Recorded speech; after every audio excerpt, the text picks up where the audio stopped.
요즘 날씨가 참 좋습니다. 그죠? 물론 이 아침 저녁으로는 좀 쌀쌀해서 잘못하면 감기 걸릴 수가 있긴 한데요. 이 날씨가 너무 좋고 또 낮 시간에는 활동하기가 너무 좋아서 이 좋은 날씨 덕분에 단풍놀이도 많이 가시고 또 소풍도 가고 또 우리 어린 친구들은 운동회도 합니다. 운동회를 생각을 하면 제가 옛날에 이 초등학교 때 생각이 하나 나는 게 있는데요. 뭐냐면 이 달리기를 열심히 하잖아요. 우리가 보통. 그죠? 왜 열심히 합니까? 1, 2등에서 상품을 받기 위해서 열심히 달려갑니다. 그런데 제 친구 중에 한 친구는요, 이 친구는 앞으로 보고 열심히 달리는 게 아니라 옆을 이렇게 보면서 막 손을 흔들면서 뛰는 거예요. 그러면서 활짝 웃으면서 뛰는 거예요. 아니, 쟤는 1, 2등을 하는 것도 아니고 뒤에서 꼴찌 1, 2등을 하고 있는데 뭐가 저렇게 좋을까? 뭐가 저렇게 기쁠까? 뭐가 저렇게 즐거울까를 그때는 몰랐습니다. 근데 요즘 딱 생각을 해보니까 깨달은 게 하나가 있는데요. 그 친구가 그렇게 뒤에서 1, 2등 하면서 그렇게 기쁘고 즐거울 수 있었던 것은 다른 것이 아니라 나를 아껴주는 사람이 또 내가 사랑하는 사람이 거기에 있었기 때문입니다. 내 편이 되어주고 나를 응원해주는 이 소리만 들어도 즐겁고 행복하고 힘이 났던 겁니다. 그 친구를 응원하는 사람이 누구였을까요? 여자친구요? 아닙니다. 부모님이겠죠. 부모님이 저기 관중석에서 우리 아이 잘 뛰고 있나 이렇게 보고 있고 웃으니까 그 친구도 엄마를 발견하고 부모님을 발견하면 손을 흔들고 매번 그렇게 하는 겁니다. 그 친구는 상을 받는 것, 1, 2등 하는 것, 빨리 달려서 1, 2등 하는 것 보다가 엄마, 아버지를 보면서 웃고 손을 흔들고 부모님과 함께 김밥 먹는 것을 더 즐거워하고 행복했다는 사실입니다. 오늘 이 말씀 가운데도 보면 내가 너와 함께 하겠다, 너를 버리지 않고 떠나지 않겠다라고 하시는 분이 계십니다. 그분이 누굴까요? 바로 우리의 아버지 되신 하나님이십니다. 5절에 보면 하나님께서는 출애굽한 이스라엘 백성에게 이 가나안을 눈앞에 두고 새로운 지도자 여호수아를 세우게 되어집니다. 그렇게 세워진 이 여호수아는 하나의 걱정이 있었습니다. 뭐냐면요, 자신이 모세처럼 모든 일들을 감당할 수 있을까라는 걱정을 하기 시작하였다는 거죠. 모세는 이스라엘 백성들에게 있어서 없어서는 안 될 그런 존재였습니다. 하나님을 대면한 사람이었고요. 또 그 모든 것을 이 여호수아는 모세 가까이에서 다 지켜보았던 여호수아였습니다. 여호수아가 이러한 걱정거리를 가지고 있던 것은 당연한 일입니다. 이러한 상황에서 우로나 좌로나 치우치지 않고서 이 자신에게 맡겨진 일들을 잘 감당하고 이 이스라엘 백성들을 이끌고 하나님의 은혜 그리고 은총 속에 이 가나안 땅으로 들어가서 그 땅을 정복하는 이 여호수아의 이 축복을 저와 여러분들이 이 시간 함께 누리기를 간절히 소망합니다. 이런 축복을 누리기 위해서 어떻게 해야 될까요? 그 첫 번째가 뭐냐면요, 신앙의 중심을 잡아야 한다는 사실입니다. 지금 이 시점에서 가장 두려워하고 긴장하며 태산 같은 걱정을 하는 사람이 바로 여호수아였습니다. 모세가 죽은 후에 이 모세가 짊어지고 왔던 그 무게와 이제는 자신의 두 어깨에 고스란히 전해지고 있었기 때문에 이 여호수아는 너무나 걱정이 되어졌다는 사실입니다. 이 모세 옆에서 모든 것을 지켜보았고 모세를 통해서 훈련도 받았습니다. 그리고 배웠지만 막상 그 상황에 닥쳐오니까 이 여호수아는 너무나도 그 무게가 무겁게 느껴졌다는 것입니다. 아마도 여호수아는 이렇게 얘기했을 겁니다. 왜 지금이야? 왜 이때야? 가나안에 들어가서 정착하고 조금 평안을 누릴 때, 또 모든 것을 이렇게 조금 더 갖췄을 때, 그때가 아니라 왜 지금이냐고. 이 가나안 초입에서 왜 나에게 넘어오냐고 걱정하고 있었던 것이 이 요수아의 마음이었을 것입니다. 사실 이스라엘 백성들에게 있어서 이 모세의 죽음은 너무나 큰 충격 그 자체였습니다. 왜냐하면 이스라엘 백성들은 하나님을 믿는다라고 말은 하지만 사실 자신들의 눈앞에서 자신들의 필요를 해결해주는 이 모세를 바라보고 따라왔기 때문입니다. 그런데 그런 모세가 죽으니까 그들에게는 혼돈이 올 수밖에 없었습니다. 이러한 환경은 요수아에게 있어서 결코 좋은 환경은 아니었습니다. 그러나 하나님께서 이러한 환경에서도 요수아가 환경의 지배를 당하지 말고 환경의 배후에 계시는 하나님만을 바라보기를 원하셨다는 사실입니다. 그래서 끊임없이 하나님께서는 요수아를 향하여 강하고 극히 담대하라라고 계속해서 말씀하고 있습니다. 이것은 어떤 상황에서도 하나님은 함께 하신다는 것을 말씀하고 있는 것이죠. 하나님께서는 5절에서부터 9절 말씀을 통해서 요수아가 힘을 내고 자신의 어깨에 있는 무기를 견딜 수 있도록 힘을 넣어주신다고 말씀하고 있는 것입니다. 내 평에서 너를 능히 대적할 자가 없고 모세와 함께 했던 것 같이 너와 함께 있을게. 또 너를 떠나지 아니하며 버리지 않는다고. 하나님께서는 이 약속을 요수아에게 말씀하고 있다는 사실입니다. 이러한 약속은요, 모세와 요수아에게만 주어진 하나님의 약속이 아닙니다. 지금 하나님의 자녀로 살아가는 우리에게도 해당되는 하나님의 거룩한 약속이라는 사실을 기억하시기 바랍니다. 6절 이하의 말씀을 보면 강하고 담대하라고 말씀하고 있습니다. 또 7절과 9절에서도 강하고 담대하라. 그리고 9절에서는 두려워하지 말며 놀라지 말라고 요수아에게 말하고 있습니다.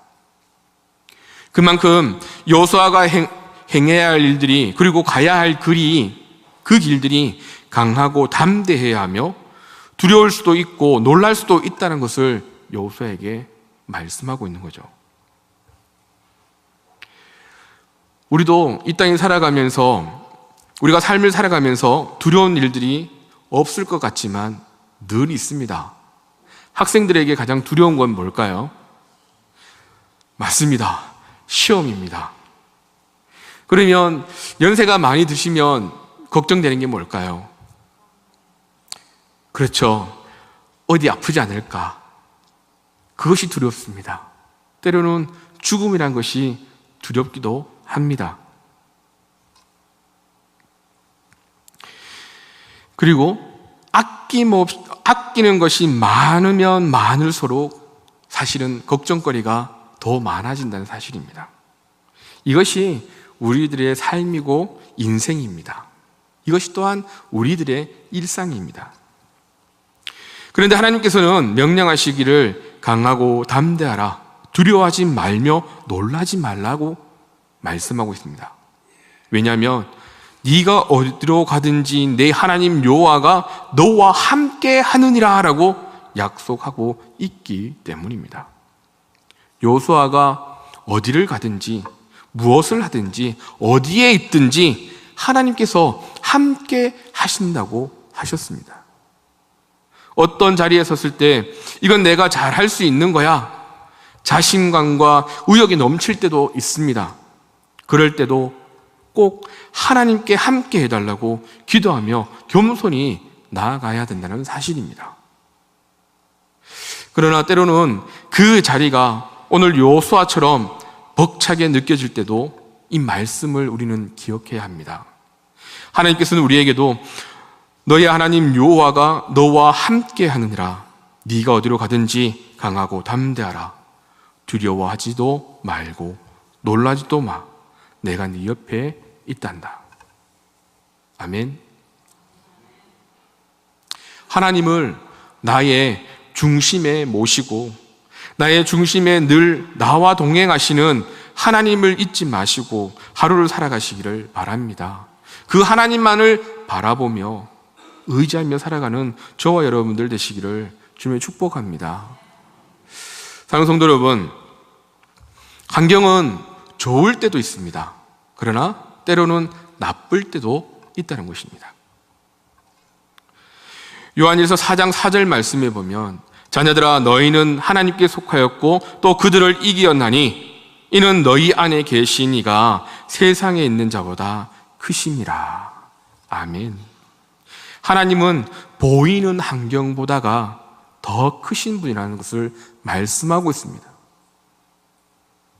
그런 하나님이 우리로 하여금 환경을 이기게 해 주겠다라고 말씀하고 있고 약속하고 있다는 것입니다.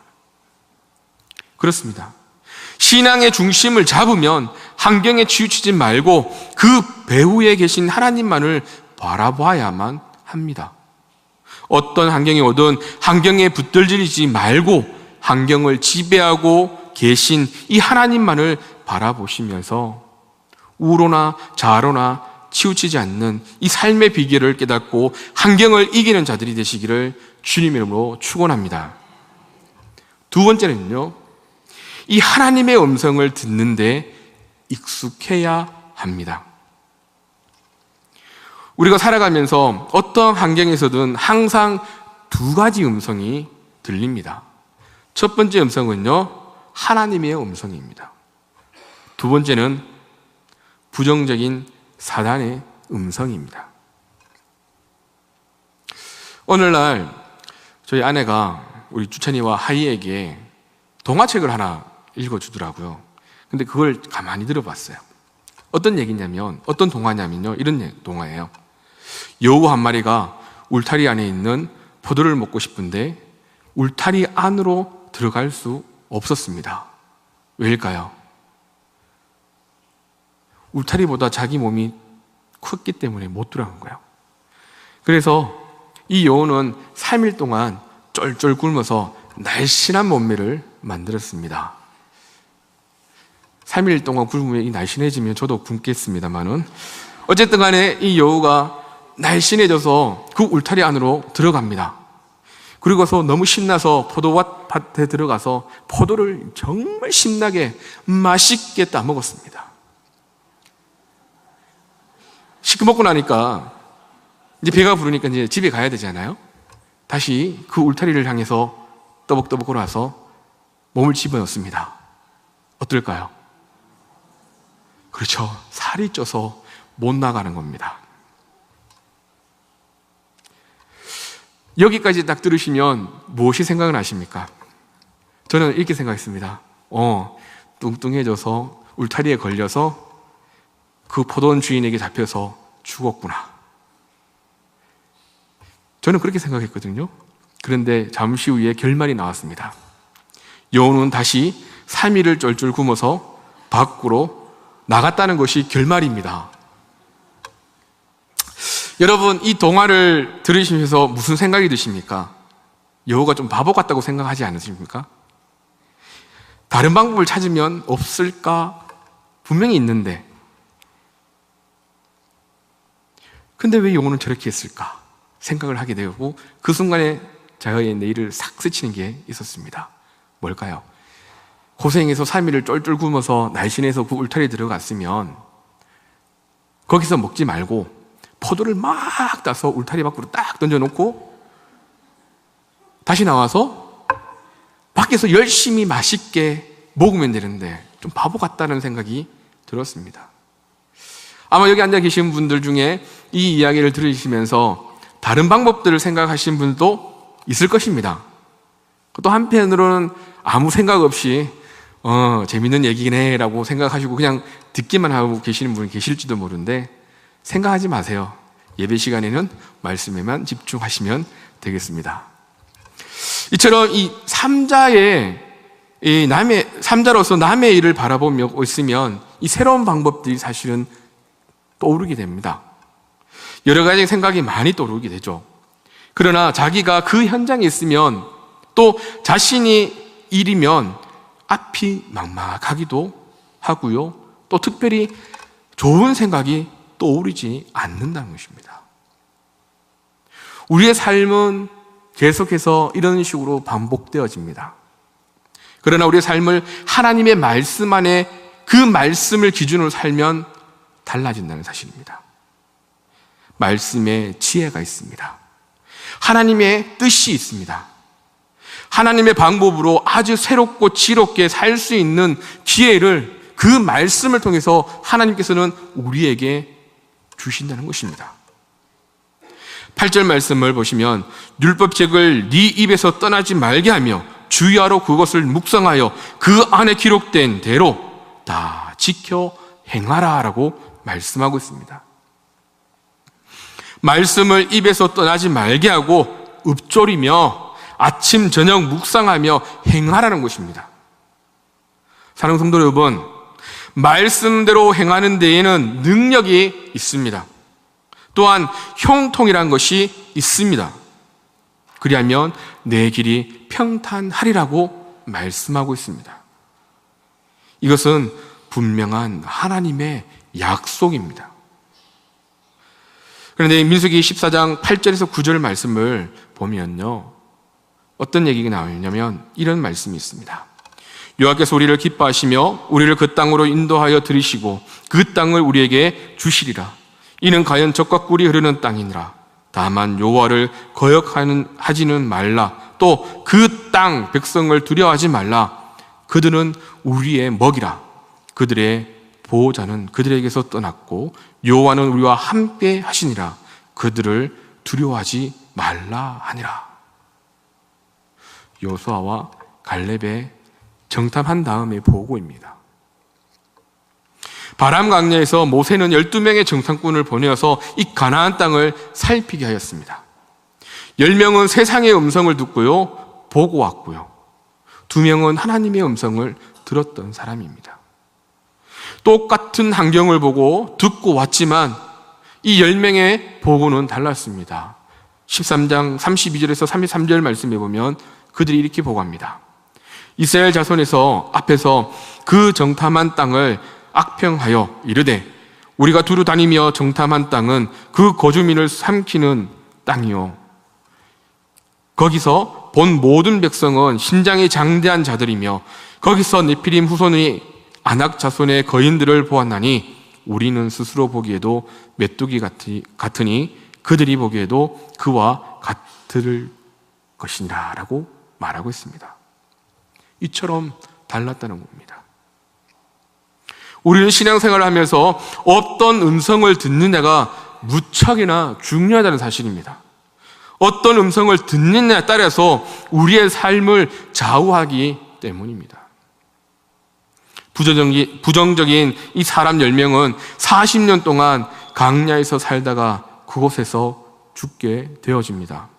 그러나 이 여호수아와 갈렙은 애굽에서 나온 20세가 넘은 사람들 중에서 유일하게 하나님께서 약속하신 그 가나안 땅으로 들어갈 수 있었던 사람들이었습니다.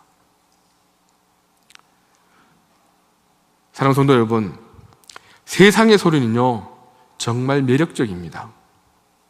또한 내게 수많은 유익들을 줄 것처럼 들려집니다. 그 좋은 예가 도로한 통자입니다. 이 작은 아들은 이 세상의 소리, 친구들의 소리가 너무나 좋아서 아버지의 유산을 받아서 아버지의 품을 떠나 세상 속으로 들어갑니다. 또한 예수님의 제자였던 이 가룟 유다조차도 제사장의 소리가 매력적으로 들렸으므로 은 30냥에 예수님을 팔게 되어집니다. 우리는 세상의 소리가 아니라 이 하나님의 음성에 익숙해져야 합니다. 그렇다면 어떻게 해야 이 하나님의 음성에 익숙해질 수 있을까요? 말씀을 가까이 주야로 묵상해야 합니다. 하나님의 말씀을 가까이 해야 한다는 사실입니다. 그리고 먼저 6절에서 7절에서 본 바와 같이 마음을 강하게 해야 합니다. 마음을 강하게 한다는 것은요, 마음에 틈이 없이 해야 한다는 것입니다. 우리의 마음에 틈이 생기면 그 틈으로 사단은 들어오기 때문입니다. 그리고 7절에서 모세가 네게 명령한 그 율법을 다 지켜 행하는 것이다 라고 말씀하고 있습니다. 즉 우리의 중심에 하나님으로 가득 채우라는 것입니다. 그렇지 않으면 우는 사자와 같이 상기자를 찾고 있는 이 사단의 소리에 속아서 넘어갈 수밖에 없다는 것입니다. 사자는요, 동물의 왕입니다. 힘이 있습니다. 그런데 이런 사자가 울 때가 있죠. 언제 웁니까? 자기 영역에 다른 사자가 들어오면 목숨을 걸고 자기 영역임을 주장할 때 웁니다. 큰 소리로. 또한 번식할 때, 새끼나 동료를 부를 때, 적을 공격할 때, 화가 났을 때 이 사자는 울게 되어져 있습니다. 사랑하는 성도 여러분, 우리가 이 땅에 살아가면서 강하게 하는 것, 틈을 얻게 하는 방법이 무엇이 있을까요? 그 사단이 울부짖지 못하고 우리 틈을 틈타지 못하도록 할 수 있는 방법이 뭐가 있을까요? 딱 한 가지 방법밖에 없습니다. 삶의 모든 것에 이 하나님의 은혜와 은총으로 채울 때 그 어떤 틈도 생기지 않고 사단도 우리를 삼킬 수 없다는 것입니다.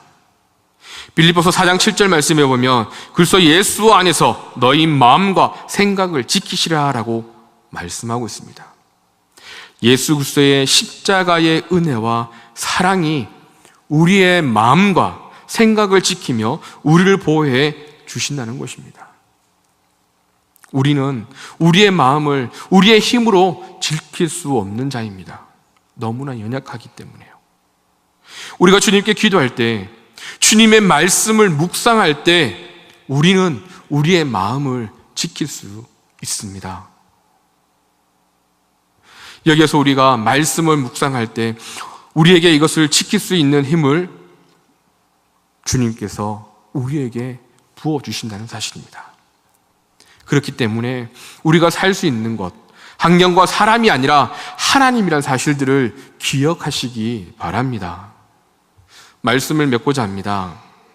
모세가 죽고 이스라엘 백성 진영에는 혼돈이 찾아왔을 때 여호수아에겐 하나님의 명확한 음성이 들렸습니다. 강하고 극히 담대하라는 것입니다. 그리고 좌로나 우로나 치우치지 말고 말씀을 늘 항상 묵상하고 지켜 행하며 형통하고 평탄하리라 라고 말씀하고 있습니다. 여호수아는 모세 옆에서 그냥 있었던 것이 아닙니다. 여호수아는 모세 옆에서 모세가 하나님을 만나는 모습을 지켜보았고요. 그리고 모세가 하나님의 뜻을 전하는 것도 보았습니다. 그 말씀대로 행하는 것도 보았고요. 아멜렉과 싸울 때 모세가 하나님께 기도하던 그 손 위에 올라가면 이기고 그 손이 내려오면 그 싸움에서 치고 있는 그런 경험들도 했던 사람이 바로 이 여호수아였습니다. 전쟁을 하는 사람, 싸움을 하는 사람은 본인 자신 그 여호수아였지만 그럼에도 불구하고 그 전쟁의 승패는 누구에게 달렸다는 거예요? 하나님에게 달려있다는 것을 이 여호수아는 철저하게 경험했다는 사실입니다. 강하고 담대히 적을 향해 나아가는 것이 아니라 강하고 담대히 하나님을 꽉 붙들어야 한다는 것을 이 여호수아는 배웠다는 사실입니다. 그래야만 좌로나 우로나 치우치지 않기 때문입니다. 오늘 7절 말씀을 다 같이 한번 보실까요? 오직 강하고 극히 담대하여 나의 종 모세가 내게 명령한 그 율법을 다 지켜 행하고 우로나 좌로나 치우치지 말라. 그리하면 어디로 가든지 형통하리라. 아멘. 이 말씀처럼 신앙의 중심을 잡고 우로나 좌로나 치우치지 않는 하나님의 거룩한 백성들 되시기를 바랍니다. 환경은 하나님의 소관입니다. 환경이 아니라 주님을 바라보며 또한 하나님의 음성을 들어야 합니다. 거기에 승리하는 삶이 있기 때문입니다. 사랑하는 성도 여러분, 우리의 환경은 우리의 믿음을 성장시키는 무대입니다. 늘 문제보다가 크신 하나님을 바라보는 신앙의 중심을 잡으십시오. 그리고 중요한 것을 결과를 기다리는 것보다가 내가 주님이 쓰시기 편한 그룹으로 준비되어지는 일에 집중할 수 있는 저와 여러분들 되시기를 바랍니다. 그래서 하나님께서 우리를 나를 쓰시기 위해 급하게 이루어 가신다는 사실들을 기억하시고 귀하게 쓰이는 자들, 그런 자들 되시기를 주님으로 축복합니다. 나를 쓰시는 분은 하나님이시기 때문입니다.